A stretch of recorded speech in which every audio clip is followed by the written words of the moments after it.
Hey guys, before I do start anything else, I just wanted to give a couple quick announcements. The big announcement is the fact that I reached 10,000 followers here on YouTube. And with that, I just wanted to share my gratitude to all those who have supported my channel over the past 2 years. I can't thank you enough for your support as you helped me grow my YouTube channel. And with that said, I did do a giveaway on my Discord. In order to participate, you had to like a post. And today I am going to be announcing the winner of that giveaway. And with the giveaway, I did use a randomizer online with all the names who participated, and the winner is, drumroll, and the winner is Zand. Thank you so much for participating in the giveaway, and again, thank you so much for supporting the channel over the year. And I did want to give a quick thank you to all those who joined in on the giveaway. There's going to be plenty of giveaways in the future as I get more and more milestones on the YouTube channel. So if you don't want to miss out on any giveaways or anything else, make sure to join my Discord down below in the description. Also, because you did click on this video and you wanted to see a video about Etali, Primal, Conqueror, and CEDH, there is another Discord that you can join. I'll post the link down below in the description, but it's the official Etali, Primal, Conqueror, CEDH Discord that you can join. Currently, right now, they are also doing giveaways, and honestly, it's a blast to be in there. I love Etali as a CEDH commander, and so talking to people that share that same love for Etali definitely got me excited to be in there. So if you do want to check out a great community focusing on Etali, Primal, Conqueror, make sure to use my link down below in the description, and you could also win some cool giveaways too. Alright, so that's all that I really do have for announcements. Sorry it took a little bit longer than I normally take with announcements in general. So now with that, we could get back into the video and talk about Etali.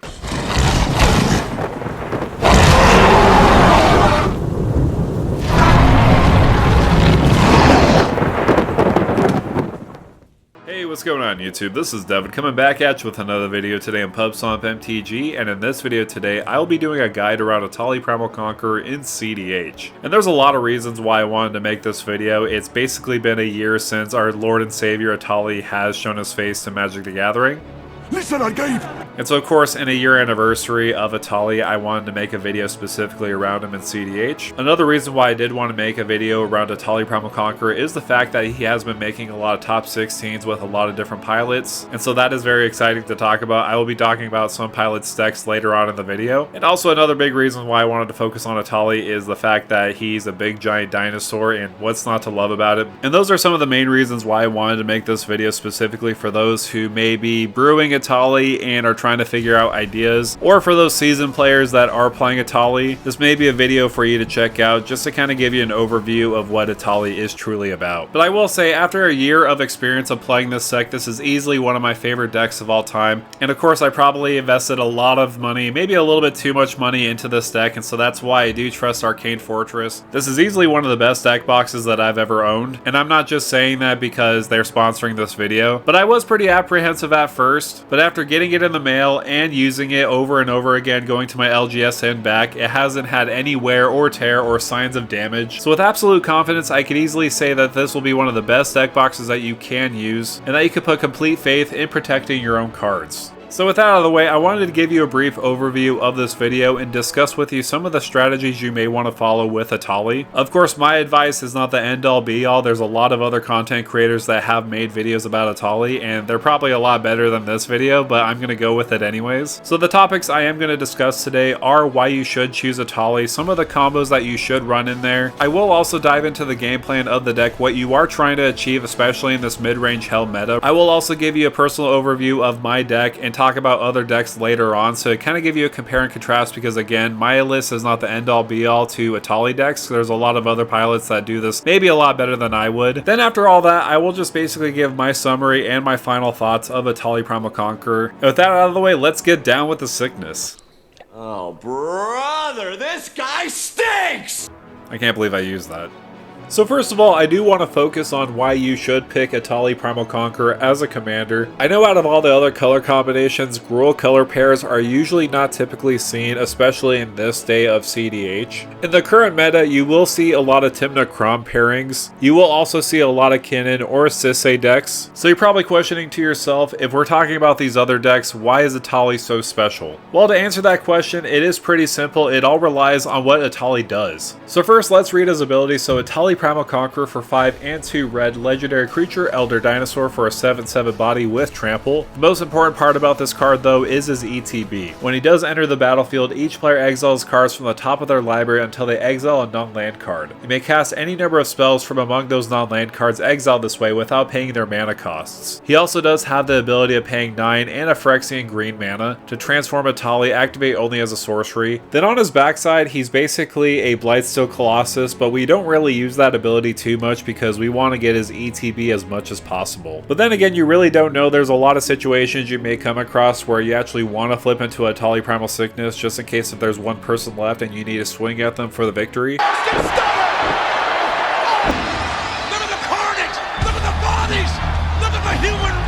But those rarely do happen. Most likely you're going to be using that front side to get the ETB as much as possible. So going back to Itali, and the reason why he's actually a pretty good commander, especially in this meta, is the fact that a lot of people are playing really good and busted cards. And essentially Itali is a parasitic commander where he's benefiting off of the 3 opponents that you are facing. Especially now more than ever, where depending on what kind of decks you are playing, most likely they are playing about 1 to 2 clones per deck. Of course, there are other decks that play a lot more clones, like Cannon for example. So that by itself, if you are just casting Itali and you get that ETB and you get one of your opponent's clones on the battlefield, you can just copy an Itali or something like a Dockside Extortionist to get a lot of mana. But most likely you are going to be copying Itali because you could get another ETB trigger. Of course that other Itali will die due to the legendary rule, but it doesn't matter because we're getting that ETB of getting 4 new cards after that. So pretty much where I'm getting at is the fact that it can prey on the meta because of course everybody's playing a lot of clones and a lot of other good stuff. Plus again, I do want to reemphasize this. This is just a big giant dinosaur and I absolutely love it. So of course, why not pick Itali? But now let's move on. Let's talk about the win cons of the deck. What kind of combos can we take advantage of? Of course, with Itali's ETB, there are the options of getting infinite ETBs with different methods. The first one that comes to mind is using Food Chain and Squee the Immortal. So just to give you a brief overview of how this combo works, you will use Food Chain's ability to exile Squee the Immortal. With Squee the Immortal exiled, you will gain 4 mana to cast creature spells. Squee the Immortal does have the ability to cast it from exile, so with that mana made by Food Chain, you can cast Squee the Immortal from exile, and you can go back and forth netting 1 mana each time until you gain infinite mana essentially. Then with all that mana, you can cast Itali from the command zone onto the battlefield, and Itali's ETB will trigger exiling the top card of each player's library and you can cast them, and then you can exile Itali to Food Chain to repeat the process of getting that ETB as much as you'd like, whether you find a win con along the way or if you exile each opponent's library.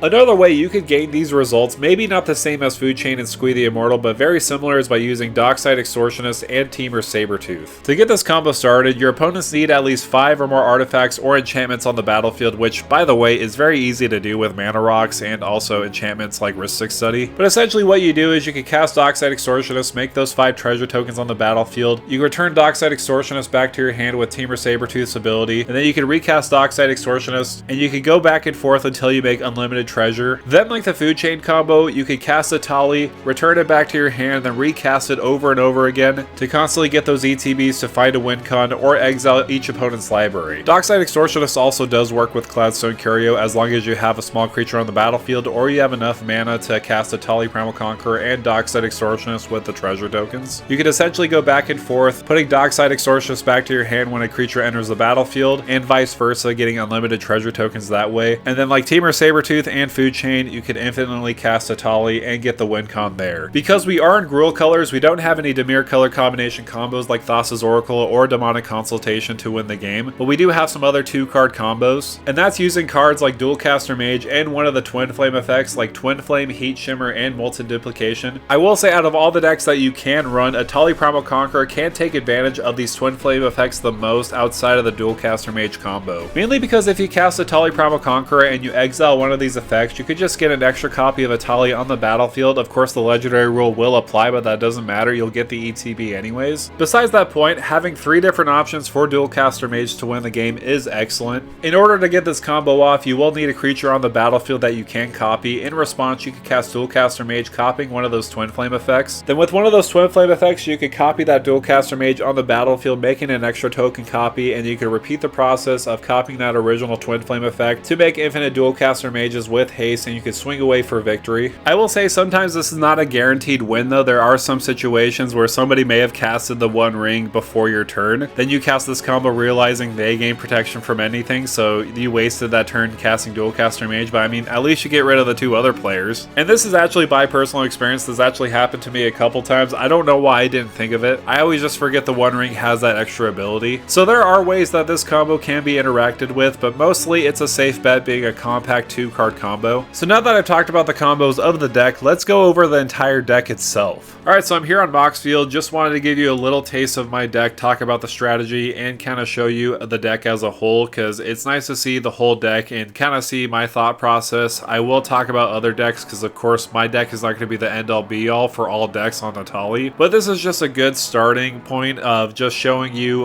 what kind of cards are good in the deck, what kind of synergies that we could take advantage of with Itali. The first one I do want to mention is Miskin Boo. I'm just going to kind of go from top to bottom and talk about some cards that have really helped me in my game plan. So with Miskin Boo, it's a great card overall because it's basically just a card advantage engine. We could keep making boos on the battlefield, pump it up, and then later on the next turn, we could sacrifice Boo, draw 4 cards, and deal 4 damage to any target. So removal and also having that ability to draw cards is really good for this deck. Of course, because we are Gruul color combinations, we don't have Rhystic Study or Mystic Remora. Plus, if anything else, you can just sacrifice Itali with Minskin Boo so that you can deal 7 damage to any target, and then later on cast Itali over again. So Minskin Boo has been excellent in many of my games because, of course, we are in a mid-range strategy game now. We're not really focusing so much on turbo. We're focusing on whoever could get their win con the second or even third try. So having that option to get card draw and also act as removal and maybe even have a big beater on the battlefield with a hamster is just really good overall. Of course, I talked about Dockside. Dockside doesn't need any explanation. It's going to be really good in this deck to ramp Itali out on maybe even turn 1 or turn 2, depending on how much artifacts and enchantments our opponents have on the battlefield, and also depending on turn order too. I do have a couple dorks. I've been taking out more and more dorks as of recent because of the Orcish Bowmasters, so I haven't been relying on them too much. The main ones that you would normally see in a deck like Birds of Paradise, Finthorn Elves, Elvish Mystic, Llanowar Elves, and that's mainly it. I don't really run anything else. I guess you could count Ragavan as a mana dork. I do also have some ways in the creature package to protect the win con by using Allosaurus Shepherd and Destiny Spinner. I would say Destiny Spinner is by far one of the best ways to protect my win con specifically because we rely on a lot of combos with creatures and also enchantments, for example Food Chain and Squee, as well as Temur Sabertooth and Dockside Extortionist to cast Itali. So Destiny Spinner has absolutely saved me in multiple games where my opponents can't interact with the board. I do also like Goblin Engineer in this deck. Not a lot of people run this in their Itali decks. I personally like this for many reasons. The big reason is the fact that you can search your library for an artifact and put it into your graveyard. So for example, we do have a good amount of artifacts that we could take advantage of in our deck. I do love Cloudstone Curio. That's one way where we could just search our library for a Cloudstone Curio, put it into our graveyard, then sacrifice an artifact to put it back on the battlefield, and if we do have a Dockside, we could find the win from there. Also, we could protect our win con by using Conqueror's Flail by sacrificing an artifact again with that Goblin Engineer to put Conqueror's Flail on the battlefield,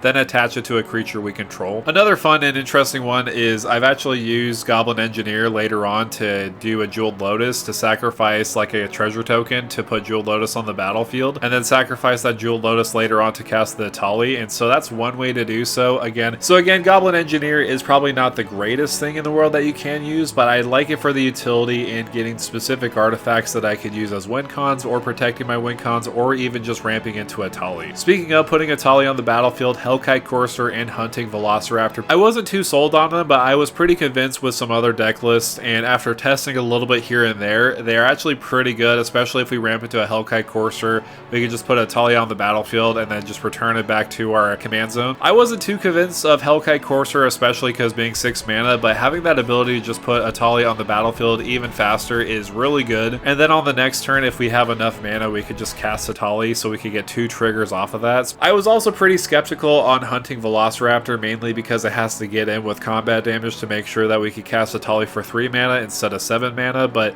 in most cases I've cast Hunting Velociraptor on turn 1 with like a Mana Crypt and a Mountain, and then later on I swung in with Hunting Velociraptor, and then I made Itali cost 2 and a red so that I could just put it onto the battlefield. So in those cases it's extremely good, but if anything else, it's a 3/2 body that you could just block Tymna attackers with because it does have first strike. Imperial Recruiter in a way is similar to Goblin Goblin Matron where we're searching our library for one of our win cons like Dockside Extortionist, Dualcaster Mage, and of course Squee the Immortal if we want to go for the win. And what I do like about Imperial Recruiter with Squee the Immortal and Food Chain is the fact that later on we could sacrifice Imperial Recruiter to Food Chain to get more mana if we need to get that extra juice to get Etali on the battlefield. Another great option is Jaxus the Troublemaker, and I guess I could add in Riona Fire Dancer along in that conversation, because what we really want to do in this deck is basically make as much copies of Etali as we can, or even other creatures like Dockside to get mana. Jaxus, we could just discard a card to create a copy of Etali, and we could use that Blitz ability to get it immediately and draw a card. Rionia, I wasn't too sold on. I didn't even know it existed until Comedian made a video about Etali and that he put Rionia in the list, and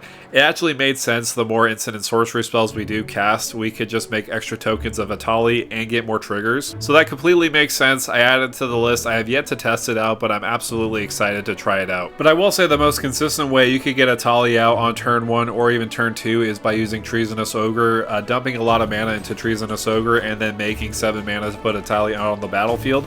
You will lose about 21 life, and that does seem like a lot, but if you could get Etali out on turn 1, you could definitely change the game into your favor. And I will say there's actually a lot of ways where we could get Etali out on turn 1. For example, Jessica's Will, if we get a Mana Crypt and we get a red mana, we could easily just cast Jessica's Will, get 7 mana because everyone has an opening hand of 7, and get Etali out on turn 1 possibly. This is one I'm also debating on taking out Wheel of Fortune. I'm not a big fan of refilling everybody's hands. I mean, we will refill our own hand. It's something that I have been debating on taking out, but we'll see as we go along in the future. Also in this list, I'm not a big fan of X spells. Finale of Devastation is probably the only one that I will run specifically because it could be a win con for us. But that's why you'll see later on there's going to be some other lists that I will be taking a look at where they do run X spells. I personally don't like that because if we do cast Etali and then we have one of those X spells that we could cast, X will be 0 every single time and we won't be able to use that ability. So most likely I don't have a lot of X abilities in this deck list. I know a lot of other people do, but of course I do have some of the Twin Flame effects like Heat Shimmer, Molten Duplication, and Twin Flame. I also do really like Molten Duplication. I think this is going to be a great all-star in the deck because this has multiple uses. You could copy an artifact or creature on the battlefield, and the aspect that I think about the most about this is because a lot of people have a lot of different ways to ramp into Etali, but sometimes you're missing that 1 mana, and I thought of a crazy scenario. Say for example you have a Jeweled Lotus on the battlefield and you just need 1 more mana. What you can do is just Molten Duplication on that Jeweled Lotus and then copy that Jeweled Lotus to make 6 total mana. And of course that's a very strange and weird situation, but that's not going to happen a whole lot. I did also want to focus on the instant package. For example, Archdruid's Charm is going to be excellent in this deck. It focuses on tutoring a creature for us, or we could put a land onto the battlefield if we are really that desperate to get a land. We could also use it as creature removal or exile an artifact or enchantment. That's going to be excellent. That's everything we need to do, especially in a situation where we want to search for our best creature, remove that pesky artifact or enchantment on the battlefield like a Rhystic Study. So overall this is going to be a staple, especially for lower colored green decks specifically, because I don't think it's going to go in a 4-color deck. Shared Summons is one that I have been debating on taking out. The reason why I do like it is the fact that we have a lot of 2-card combos that use creatures, and so for that alone I feel like that is absolutely needed. We could use this at the end of someone's end step and then just play those cards later on. Then I do have some interaction like Veil of Summer, Tybalt's Trickery, Red Elemental Blast, and Pyroblast. Lightning Bolt could be a potential win con too if we do have Eternal Witness with Cloudstone Curio and Dockside Extortionist, because what we could do is cast a Lightning Bolt to hit somebody in the face, then cast Eternal Witness, and then bounce a Dockside Extortionist to our hand, return that Lightning Bolt to our hand as well, then recast that Lightning Bolt, then recast the Dockside Extortionist to return Eternal Witness to our hand, and go back and forth until we blast everybody in the face with Lightning Bolt. So that's one way to win outside of the Etali combo. The artifact package is mostly just ramp or some ways to protect our win con by using Conqueror's Fel or even Defense Grid. Defense Grid is always those iffy ones if somebody interacts before they use it, and for example if somebody uses a silence on your turn, that's going to be an absolute feels bad. But of course the One Ring is obviously a staple for card draw, and that's going to be an easy include in the deck. Then I have my typical enchantments like Food Chain, Spiteful Banditry, Sylvan Library, Utopia's Pearl, and Wild Growth, and then I am on 27 lands too. So that is mainly it. That is the deck list that I do currently own. Again, this might be tweaked back and forth the time that you do see it in the next couple months, but this is what I do have currently. So now that I've showed you my deck list, I wanted to share with you other deck lists, mainly because you want to use as much data as you can when making your own, so that you can mainly see what you can put in your deck and what you want to take out of, because again, my deck list is not going to be the end all be all. There's going to be other deck deck lists that are probably going to be way better, especially in the tournament scene. I don't play any tournaments. I do eventually want to play some tournaments, but I don't feel like I'm quite there yet. And of course, if I am going into a tournament, I'm going to be playing Etali for sure. So as you can see, there is a couple tournament grinders that have a good win rate. For example, Eric. And I wanted to go to his deck list specifically and share with you what he does have. And so the most notable one I do want to share with you is Sticker Goblin. I don't run this card mainly because I don't want to learn how to use it. I know that kind of sounds weird of me saying that, and I could be completely wrong, and I know, for example, that you're more than welcome to run it. I just don't feel like learning it because I don't want to be putting stickers on my cards. Eric is also an Orcish Lumberjack. I was going to have this in my list, but just because of how prevalent Orcish Bowmasters is, I personally took it out of my list, and I didn't want to sacrifice my lands for it just to ritual out an Etali. I mean, it's a great way of doing so. Also, you will see Shatter Skull Smashing and also Turn Timber Symbiosis, which honestly, I might cut a land from one of my lands for a Turn Timber Symbiosis, and I've already talked about X cards. I don't really like to run them with Etali because you can't really cast them with that ability when he ETBs. But again, Shatter Skull can be a great way of removal. Rending Volley is also another meta call. This is just a way to remove a target white or blue creature on the battlefield, which could be a Tymna or a Crom. He is also on Magus of the Moon and Blood Moon. I don't really like running those as much. I mean, they're great interaction if you want to use them against people. I personally want to get Etali out as fast as possible. He is also on Lion's Eye Diamond and Underworld Breach. It looks like there's a little bit of a breach strategy going on with this specific deck list too, and I feel like that's a good strategy too. Again, I don't run it personally. And so those are the main differences between my deck list and his deck list. Of course, you probably want to go with this deck list more because he was in a tournament with it. I would go over Comedian MTG's deck list, but he already has a video out on it, so you should just go check that out. So I could just save you the time and not ramble on and talk about the differences between my deck and his. You could just check out his video. Next, let's go to Gustavo's deck list. Jurassic Storm. This one focuses on getting a lot of storm packages like Bergie, God of Storytelling. I also noticed it does run Fury 2 for removal. This is a good way to basically evoke Fury out of the battlefield, and if you do have Food Chain, you could just sacrifice Fury to the Food Chain so that you could potentially cast Etali, maybe even for cheaper. But I would say the craziest thing that Gustavo does use is Emrakul the Promised End. I've actually been wanting to put Emrakul in this list. You can easily screw somebody over that's maybe in the lead, just kind of ruin what they're trying to do or just play spells the wrong way. So I think Emrakul is a really cool option. I don't know if it's the best option, but in a tournament, he did pretty well. Survival of the Fittest, just a way to tutor, discard a creature card and tutor for a creature card. Gustavo also does run Dosen of the Fallen Leaf, which is a pretty good option overall if you want to protect your win con. I personally don't run it because I feel like I have enough ways to protect my win con by using Conqueror's Flail and also Defense Grid. Sylvan Tutor is another one that I actually just kind of forgot to put in my list, and I actually don't have a copy of it, so it's not in my list personally. I'll probably add it into it later on. Also with Legolas, its Quick Reflexes is just a great way to protect one of your creatures on the battlefield and untap it and then deal damage equal to its power when you do tap it. And as far as this list, this is a pretty interesting list compared to the normal list that I do see. There's some major differences, of course, with Emrakul the Promised End. I absolutely love this include, by the way. So those are some of the deck lists that I did want to check out. Of course, you could use any one of those as a template. Again, trying to figure out which one is the best for you and your strategy. So now that I've talked about deck lists, I do want to focus on opening hands because, of course, when you go into a tournament, you're going to be facing 3 other opponents, and depending on turn order and depending on which opponent you're playing, you may want to mulligan into the right type of hand in the right type of situation. So let's just say in this first game, you are 3rd in turn order and you're facing a Crom Tevesh deck, and you're also facing a Tivit Teller of Secrets deck, and you're also facing a Traxa Grand Unifier.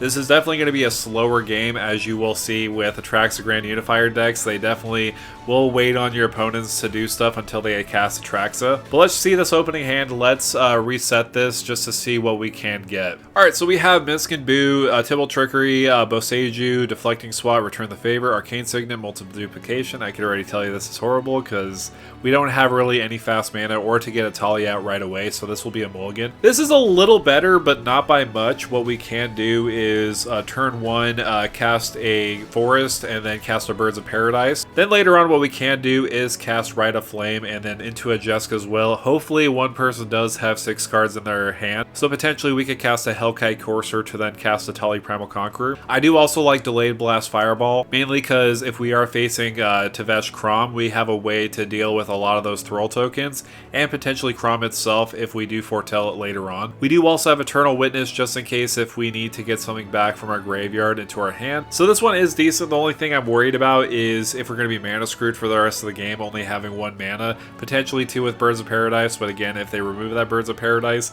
we're kind of just screwed there. So this one is pretty debatable. I actually don't know if I like it enough to keep it, especially if it's in a tournament scene, so I will actually mulligan to 6. So actually I do like this. We do have potentially a way where we could get Etali out on turn 3, because if we cast our Urza Saga for turn 1, we can get to that 3rd level to search our library for a Jeweled Lotus, tap that Urza Saga for a mana, have a City of Brass on the battlefield, and a Mana Vault to get Etali out. Seems pretty decent. I mean, turn 3 in order of a slow game with CEDH and also Crom and Atraxa and Tivit might be pretty decent overall. Again, they might be fighting at each other with a blue counter spells where we may sneak away for a win. So this one is pretty decent. I do like Return the Favor, just having that way to copy a triggered ability just in case if we do run into a dockside. So for me personally, this is actually a keep. What I would actually get rid of is the Gaia's Cradle, and the big reason why I don't like Gaia's Cradle is the fact that we only have 1 creature. Potentially we could have 2 if we have Minskaboo out, but again, I don't know if I like it enough, so I'd probably take that one away and keep this 6. Alright, so we are on game 2. This one we are facing Kinnan, we're also facing Obnixilis, and we are facing Sisay. And it looks like on turn order, we are going to be on turn 2 this time, so a little better than the turn 3. So now let's look at our opening hand. Noxious Revival, Utopia Sprawl, Dockside Extortionist, Urza Saga, Veil of Summer, Elvish Spirit Guide, and a Gaia's Cradle. I don't like this enough because we don't have any colored mana to get Dockside in unless we use a Utopia Sprawl, but we don't have a forest on the battlefield. Plus in turn order, I don't think we're going to get Etali out as fast as we can with this one, so I'm actually going to mulligan this one. So this one looks a lot better. We could get Gemstone Caverns out on turn 0. I also just love the synergy with Gemstone Caverns and Squee the Immortal. Having that ability to exile Squee and then later on cast it is just great. I also do like Goblin Matron as a turn 2 play potentially, because what we can do is cast it on turn 2, then on turn 3 cast Dockside Extortionist. Then potentially, depending on how much artifacts or enchantments are on the battlefield, we could just make a lot of treasure to cast Etali, or even if we make 4 treasure, we could just get Minskaboo out. So that way we could just generate value over time, because I feel like this could potentially either go really fast or really slow depending on how fast the Kinnan player goes. So this one, I actually think it's pretty keepable. I don't think we really need to necessarily remove it. And so I mainly wanted to give you a taste of my thought process of opening hands and thinking about some cards I want to keep in there and some that I just want to just mulligan into a new hand. Mainly because if you are facing 3 blue players and you just try to ritual out Etali as fast as possible and they counterspell that, you're just going to be out for the rest of the game unless you have some other way to draw into another set of cards. So that's why for me, you got to be patient when playing Etali. I know sometimes you want to play him as fast as you can, but you also want to play him responsibly too. However, that's going to do it for me, guys. Thank you guys so much for coming by and watching this video on a guide to Etali Primal Conqueror in CEDH. Again, this is one of my most favorite decks that I've ever played in CEDH. It's a blast to play, and if you haven't tried it out, make sure you go check it out for yourself. Again, I might not be the biggest expert on Etali Primal Conqueror. That's why I mentioned the Discord for Etali, because there's a lot of great pilots in that Discord specifically, so if you haven't checked it out, make sure to use that link down below, by the way. Besides that point, this is a fantastic commander. I absolutely love it. It's a blast to play. I would say out of a lot of games in CEDH, I mean, I can't really track my win record because I don't really play tournaments, but I would say roughly I win about 30% of the games that I do play Etali, which is pretty decent when considering that it's a 4-player game. But I would love to hear your thoughts and opinions about Etali Primal Conqueror in CEDH. Of course, it's its 1-year anniversary since it's been spoiled, so I had to make a video about him. So with all that said, make sure to like, share, and subscribe to the channel. With that out of the way, thank you for stopping by.